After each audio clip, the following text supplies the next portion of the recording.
Hello दोस्तों, कैसे हैं आप सब। दोस्तों आज के वीडियो में हम बात करने वाले हैं अनसिक्योर्ड लोन के बारे में कि आपने भी किसी भी कंपनी से पर्सनल लोन ले रखा है या नहीं तो क्रेडिट कार्ड का आपका डिफ़ॉल्ट हो गया है तो आप क्या कर सकते हैं।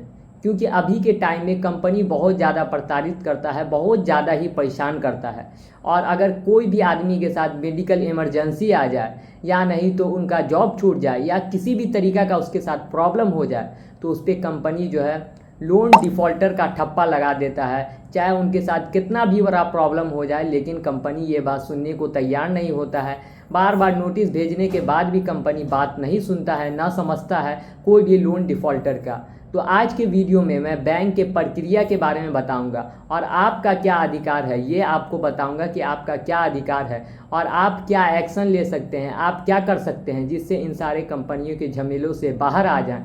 तो आप साफ शब्दों में हर एक चीज़ के बारे में हम बात करेंगे और ये वीडियो 3 पार्ट में होने वाला है। तो पूरा वीडियो एकदम ध्यान से देखिएगा और समझिएगा। यूट्यूब पे पहली बार ऐसा वीडियो आ रहा है जो आप देखिएगा तो आपका सारा कन्फ्यूजन, सारा डर सब कुछ ख़त्म हो जाएगा। तो चलिए शुरू करते हैं।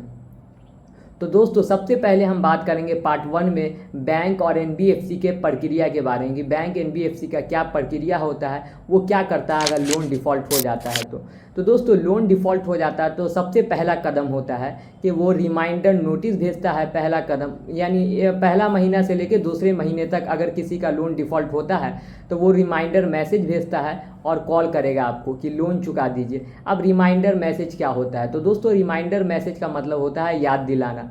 बस आपको बस ऐसे बोल देता है कैजुअल सा कि भाई लोन बाकी है, उसका पैसा थोड़ा चुका देते हैं। तो इसी तरह ये सिंपल सा मैसेज है, इससे कोई भी डरने वाली बात नहीं होती है। तो पहला महीना और दूसरा महीना बस रिमाइंडर मैसेज भेजा जाता है और आपको कॉल कर सकता है कंपनी। लेकिन जहाँ 3 महीना होता है तो अकाउंट आपका एनपीए हो जाता है। दूसरा कदम जो होता है बैंक का क्या होता है, दूसरा कदम होता है दूसरे कदम में बैंक आपका अकाउंट एनपीए में डाल देता है। जब जो 90 डेज़ हो जाता है, 1 से लेके 3 महीने तक लगातार आप डिफ़ॉल्ट कर देते हैं, 90 दिनों तक लगातार डिफ़ॉल्ट कर देते हैं तो अकाउंट आपका एनपीए हो जाता है और आपका क्रेडिट हिस्ट्री पे फ़र्क पड़ने लगता है। और रिकवरी एजेंट की रिकवरी भी थोड़ा तेज़ हो जाता है और कॉल मैसेज भी थोड़ा तेज़ हो जाता है।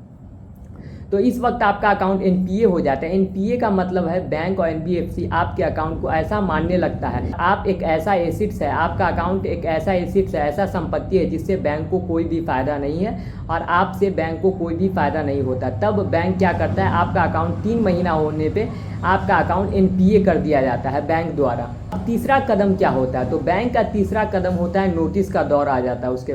उसके बाद नोटिस बार बार कंपनी भेजता है। उसमें सबसे पहला नोटिस जो आता है रिकॉल नोटिस।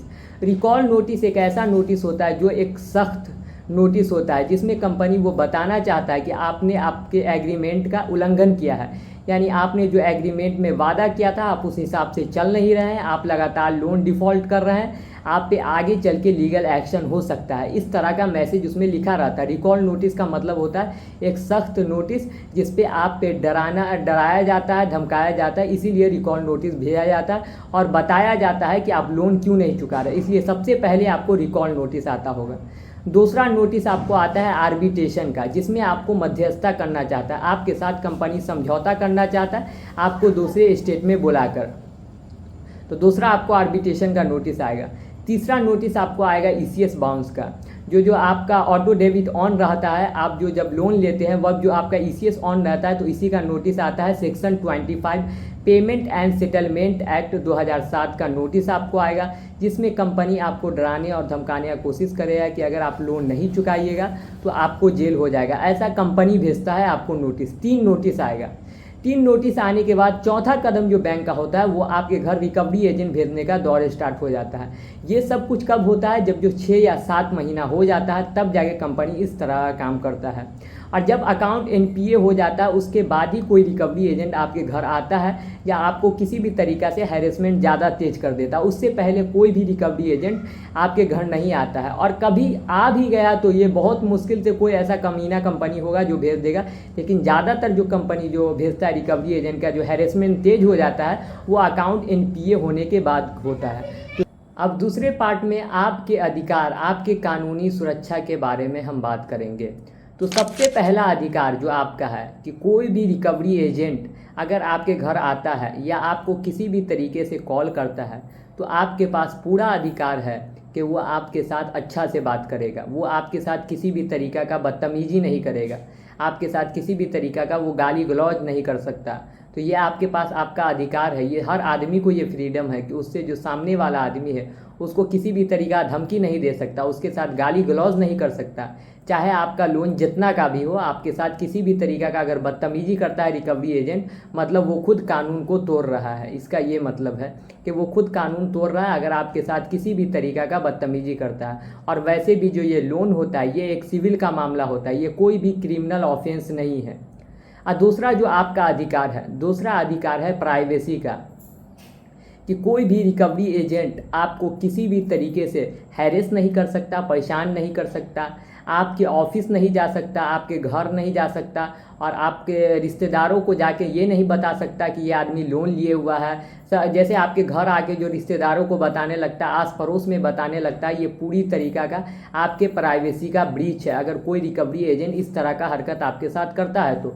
या नहीं तो आपके घर पे आता है, आपके साथ किसी भी तरीका बदतमीजी करता है, या जहाँ आप काम करते हैं आपके ऑफिस में जाके अगर किसी भी तरीका का हरकत करे, गलत हरकत करे और जो भी वहाँ के आदमी हो वो सबको जाके बताए कि ये आदमी लोन लिया है, तो ये पूरी तरीका से आपके प्राइवेसी का ब्रीच है अगर आपके कॉन्टैक्ट लिस्ट पे कॉल करता है तो।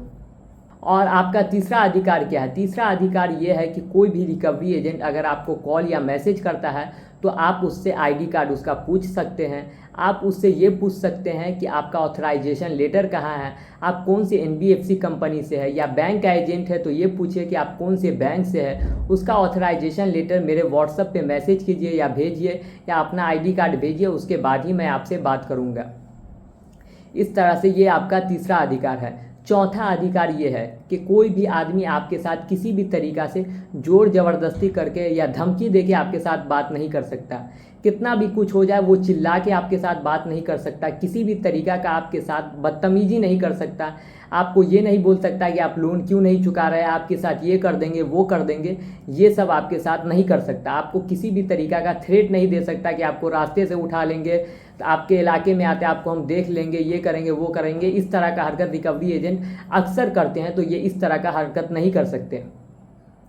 और पांचवा आपका अधिकार कि रिकवरी एजेंट सही समय पे आपके साथ संपर्क करे। ऐसा नहीं कि जब मर्जी वब आपसे संपर्क कर लिया। आपका टाइम होना चाहिए आपसे मिलने का या आपको कॉल करने का 7 AM से लेके शाम के 8 PM तक, यानी सुबह से लेके 7 बजे से लेके शाम के 8 बजे तक वो कॉल या मैसेज कर सकता है।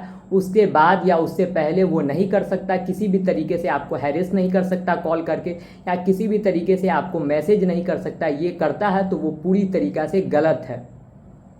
और छठा अधिकार आपका क्या है? छठा आपका अधिकार ये है कि आपके साथ अगर बहुत ज़्यादा प्रॉब्लम है और आप लोन नहीं चुका पा रहे हैं, बस आपके पास इतना पैसा है कि बस आप कंपनी के साथ सेटलमेंट कर सके, वो भी किसी से उधार लेके या किसी भी तरीक़ा से आप अगर सेटलमेंट करना चाहते हैं तो आप बैंक या एनबीएफसी से ऐसा बात कर सकते हैं। अगर आपका लोन डिफ़ॉल्ट हुए 7 या 8 महीना हो गया है और आपके साथ बहुत ज़्यादा परेशानी है तो आप एनबीएफसी ऐप से या बैंक से बात कर सकते हैं कि ये जो लोन है इसको सेटलमेंट कर लीजिए और ये लोन को ख़त्म कर लीजिए। क्योंकि वैसे भी बहुत सारा बैंक और एनबीएफसी लॉस में ही रहता है। अगर कोई भी आदमी लोन नहीं चुकाता है तो उसमें बैंक और एनबीएफसी का खुद का नुकसान होता है। तो इसी वजह से अगर आप उसके पास जाएंगे और सेटलमेंट की बातचीत करेंगे तो वो तैयार हो जाता है।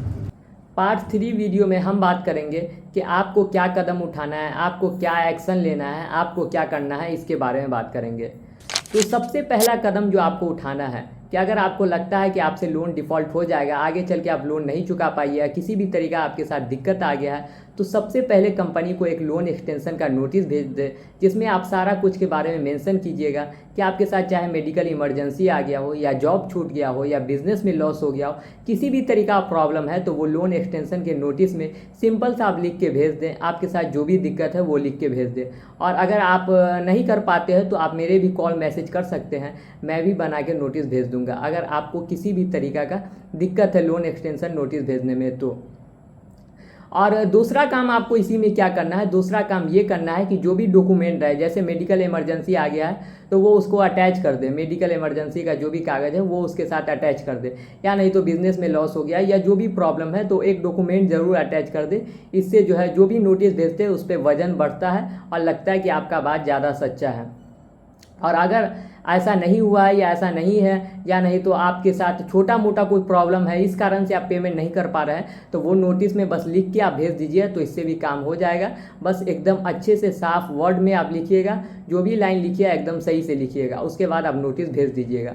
और दूसरा कदम आपको क्या उठाना है, दूसरा कदम ये उठाना है कि अगर रिकवरी एजेंट किसी भी तरीके से आपको कॉल मैसेज करके आपको बहुत ज़्यादा हैरेसमेंट करते हैं, प्रताड़ित करते हैं, किसी भी तरीके का काम करते हैं रिकवरी एजेंट, तो उसका कॉल ज़रूर रिकॉर्ड रख ले। कोई भी रिकवरी एजेंट का हर एक कॉल को रिकॉर्ड करे, क्योंकि रिकवरी एजेंट जो है कभी भी किसी भी के साथ बदतमीजी से बात कर लेता है, कभी भी गाली बक देता है, तो आगे चल के कभी कंपनी आप पे ये इल्ज़ाम लगाया कि नहीं मेरे रिकवरी एजेंट ने कोई भी हैरेसमेंट नहीं किया, आप ये झूठ बोल रहे हैं, या कोर्ट में कहीं भी कभी भी कोई प्रॉब्लम आ जाता है, तो आदमी के पास एक सबूत रखना बहुत ज़रूरी होता है। तो कभी भी आप रिकवरी एजेंट के साथ बात करें तो उसका कॉल रिकॉर्ड जरूर रखें, या रिकवरी एजेंट अगर कभी आपके घर गलती से आ भी जाता है तो उसका वीडियो जरूर बना ले। ये बात का आप जरूर ध्यान रखें कि आगे चल के कोर्ट में साबित करने में अच्छा रहेगा। ऐसे वह कोई भी बात कोर्ट तक नहीं पहुंचता है, ये सिविल का मामला है, इसमें कंपनी कोई भी इतना बड़ा एक्शन लेता नहीं है, लेकिन फिर भी सबूत के लिए अच्छा रखे रहिए तो आप ही के लिए अच्छा रहेगा। बस मैं आपको ऐसे ही बता दिया हूँ कि हर चीज़ का सबूत रखना ज़रूरी है। अगर आपने लोन लिया है, क्योंकि रिकवरी एजेंट का कोई ठिकाना नहीं होता कब किसके साथ बदतमीजी कर दे, तो आपके पास एक सबूत रहना चाहिए। और तीसरा कदम आपको क्या उठाना है, तीसरा कदम जो आपको उठाना है कि कोई भी रिकवरी एजेंट अगर आपको किसी भी तरीके से हैरेसमेंट करता है या गाली गलौज करने की कोशिश करता है, तो आप उस कंपनी के नोडल ऑफिसर को सबसे पहले कंप्लेन करें।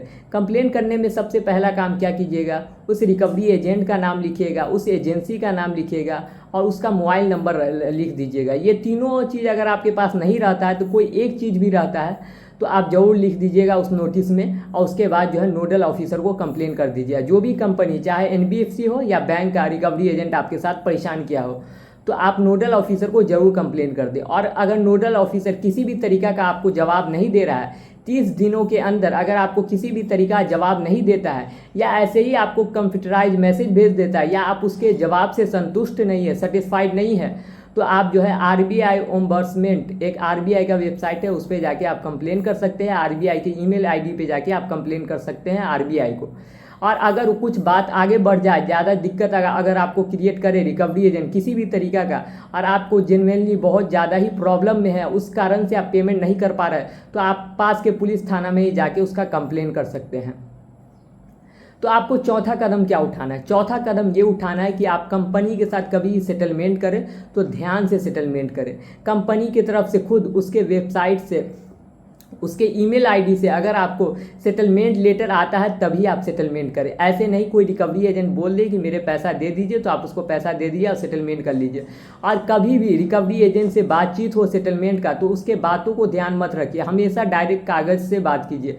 अगर आपको जब तक नोटिस या मैसेज कुछ नहीं आता है प्रॉपर लिखा हुआ, तब तक आप उसके बातों पे कभी भी वैल्यू मत दीजिए, क्योंकि रिकवरी एजेंट कभी पलट जाता है, कभी भी आपको बोल सकता है नहीं आपका सेटलमेंट नहीं हुआ, ये सब गलती है, ये झूठ मूठ बात है, आपका नहीं हुआ। या नहीं तो वो रिकवरी एजेंट छोड़ के भाग सकता है, कोई दूसरा रिकवरी एजेंट फिर से आगे परेशान कर सकता है। तो इसी वजह से कभी भी सेटलमेंट करें तो आप सबूत हर चीज़ का रखे रहें। और कभी भी जो मैसेज आएगा आपको सेटलमेंट का तो वो भी आप ध्यान से रखे रहें और देखें कि ये हाँ ऑफिशियल है, सही है कि नहीं, ये चीज़ का हमेशा ध्यान रखें कभी कोई कंपनी के साथ सेटलमेंट करे, क्योंकि सेटलमेंट भी बहुत ज़्यादा धांधली होता है। कंपनी बहुत बार सेटलमेंट कर लेता है, उसके बाद भी नहीं मानता है कि सेटलमेंट हुआ है। और सेटलमेंट होने के बाद कंपनी से 10-15 दिन के अंदर NOC लेटर जरूर ले ले, इस बात का ध्यान रखें। हर एक कागज़ को आप ध्यान से रखें और जब तक मैसेज नहीं आए, कॉल नहीं आए कंपनी की तरफ से, तब तक आप सेटलमेंट नहीं करें। कोई भी आदमी के बातों में आके या जिसके साथ आप बात भी कर रहे हैं कोई एजेंट के साथ, तो उसका भी हर एक चीज़ पता, मोबाइल नंबर, सब कुछ आपको रहना चाहिए। ऐसा नहीं कि डायरेक्ट उसके बातों में आगे सेटलमेंट हो गया, हाँ हो गया, ये लिंक पे पैसा भेज दीजिए तो ये लिंक पे पैसा भेज दीजिए। ऐसा कभी भी गलती से मत कीजिएगा, नहीं तो आपके साथ बहुत बड़ा स्कैम हो जाएगा। तो दोस्तों आपको ये सब बातें समझ में आ गई तो मेरा चैनल सब्सक्राइब कर लीजिएगा और नोटिफिकेशन ऑन कर लीजिएगा। और आपको किसी भी तरीका लोन रिलेटेड प्रॉब्लम हो, अनसिक्योर्ड लोन से रिलेटेड या कोई भी लोन से रिलेटेड, तो आप मेरे इस नंबर पे संपर्क कर सकते हैं, कांटेक्ट कर सकते हैं। आपका जो भी दिक्कत रहेगा उसको हम सॉल्व करेंगे। तो बाय दोस्तों।